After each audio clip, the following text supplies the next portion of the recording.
Hey everybody, how's it going? It's me, John Butter, the only YouTuber with the world's worst facial hair. Folks, today I want to talk about Starkid. You want to talk about Starkid? Do you even know what Starkid is? Well, for those of you who don't know, Starkid is a musical theater company that started in 2009 and has since made 12 original musicals. They are all great and hilarious, and they're all available on YouTube for free. How was that for a steal? $0 for all 12 shows? Get out of town. I used to be super into Starkid when I was in high school because I was in the theater department. You can't just be in the theater department in high school in the early 2010s and not hear about Starkid. But here's the thing though, I hadn't watched a Starkid show in years, and this March I got their newest show recommended to me on YouTube, and that is when I decided to watch/rewatch every single Starkid show. And that's what I've been doing for the past 5 months. I've watched all the Starkid shows at least twice, and now I think that qualifies me to express my opinions. Yep. Listen, I want to preface this by saying that I don't think there's a single bad Starkid show in their entire catalog. I just think that some shows are better than the others. So this is me ranking all 12 Starkid shows, part 1, because I don't want to talk for too long, and I don't want to edit a too long video.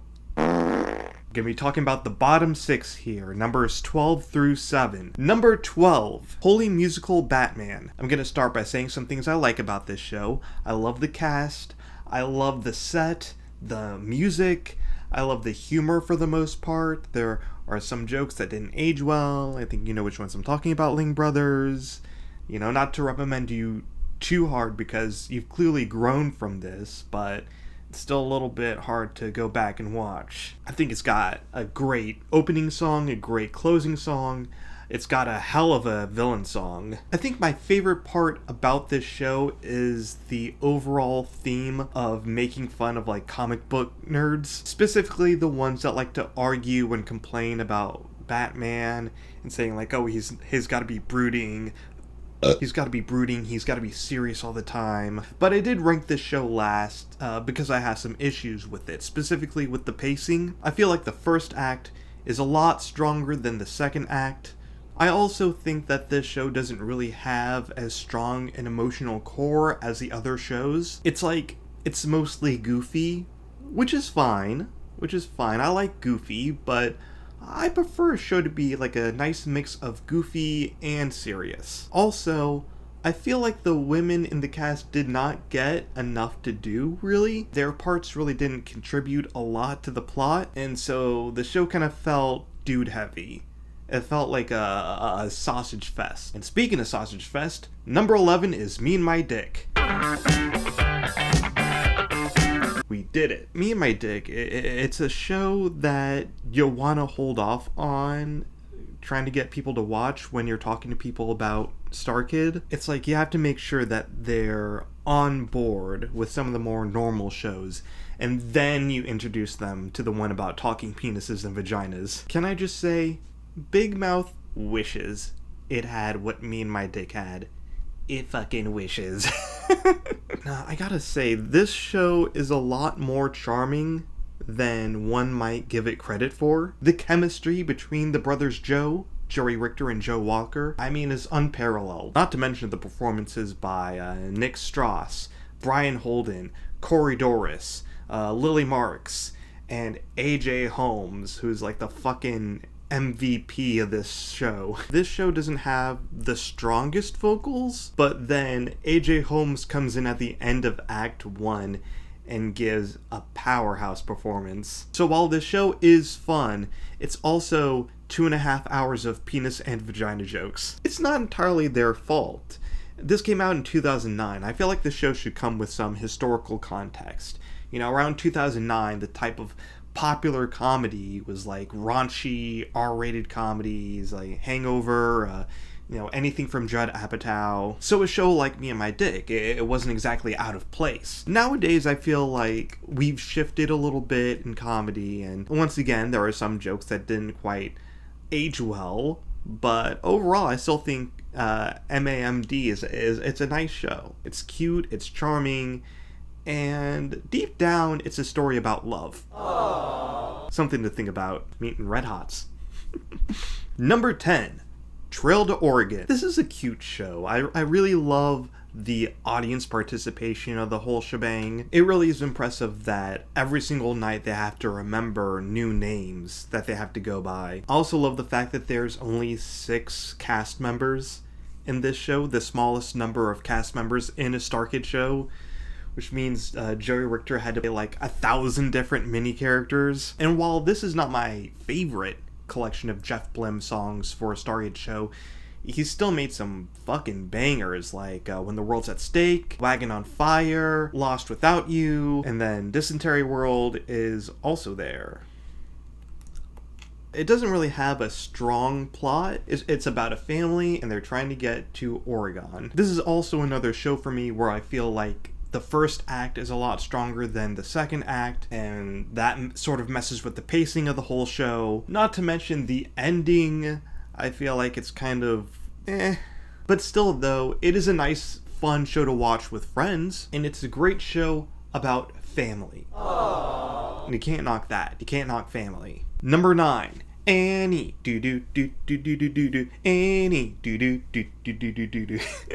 Annie is a show about Star Wars, specifically about Darth Vader, or Annie. It's basically a show about Darth Vader going back into pod racing.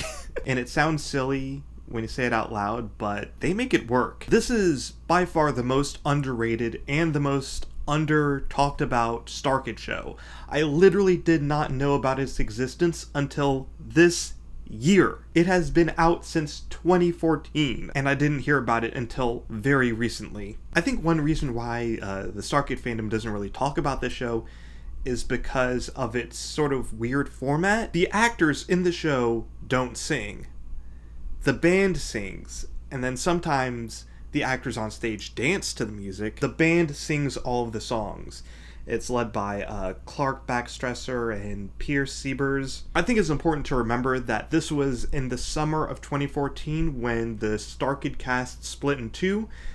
6 of the cast members went to do Trail to Oregon, and then the Annie cast is sort of the leftovers. I would say that the Annie cast itself is full of underrated Starkid members, like Chris Allen, Julia Albane, Brian Holden, Joe Walker, Nick Lang, Denise Donovan, and this show really gives them a chance to show off their acting chops. Not only that, but it lets the band show off their singing abilities, because Clark and Pierce have some fucking pipes, and the songs that they wrote for this musical are also extremely underrated. Another reason why Starkid fans don't like to talk about the show is because it's about Star Wars, and Starkid fans are mostly Harry Potter people. I don't know, I guess they don't know enough about Star Wars to fully appreciate the references. But can I just say that I watched this show with a friend who doesn't know dick about Star Wars, and he loved it just fine, so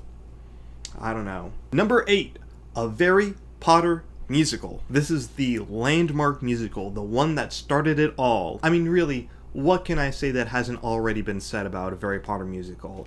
It's hilarious. It's got a ton of memorable lines. It's got a ton of memorable performances. It's also an incredibly cheap show with audio issues, and it looks like it was shot on someone's webcam.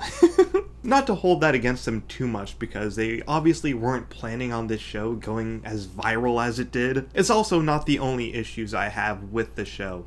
I think the ending was a little bit rushed. They have that song about uniting to fight Voldemort, and then the final battle is kind of anticlimactic in comparison to the song. And also, like, the overall plot feels just like a lot looser. It feels like just people, riffing. And there's also the fact that they set up the House Cup tournament in the first act, And then they sort of abandoned that plot line for the stuff with Voldemort. But other than that, the show is still iconic.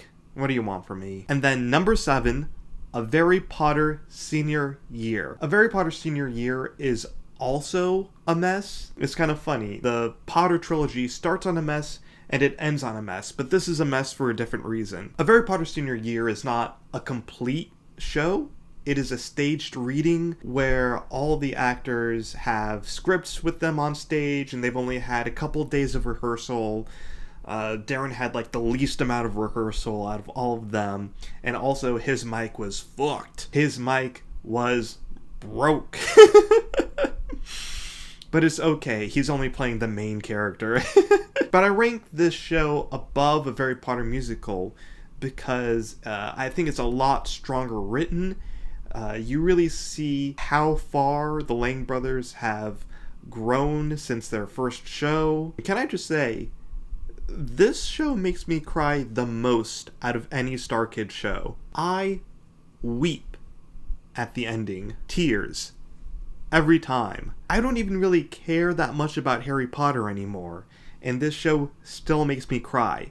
What kind of dark magic is that? The show is not perfect. They make a lot of mistakes and goofs and gaffes in the show, but I think it's the goofs that help make the show more charming. It is fun to see some of the cast members, especially Darren, openly break on stage. And again, shout out to AJ Holmes. Fucking MVP. He was playing Gilderoy Lockhart and he was also in the band, so any scene where he's not there playing Gilderoy, he was in the background playing the piano dressed as Gilderoy. It's a very fun visual. Okay guys, that's part 1. I've been filming for a half hour. I gotta cut it off here. What made it to the top 6? I mean, you know by process of elimination which shows made it to the top 6. But in what order? Find out sometime soon. But for now, this is the end of the video. I hope you had fun. I certainly did. If you like what you see, you can smash that MF like and subscribe. You can also check out my Patreon to help support my channel. And you can also get yourself some Red Hots. Alright, have a great day, John Butter fandom. I won't stop till I find you again, even if you're a pile of ash. I'll find an eastbound caravan and crack up his pace too fast. They won't notice I've been gone at all. You say, mouth face, where you been?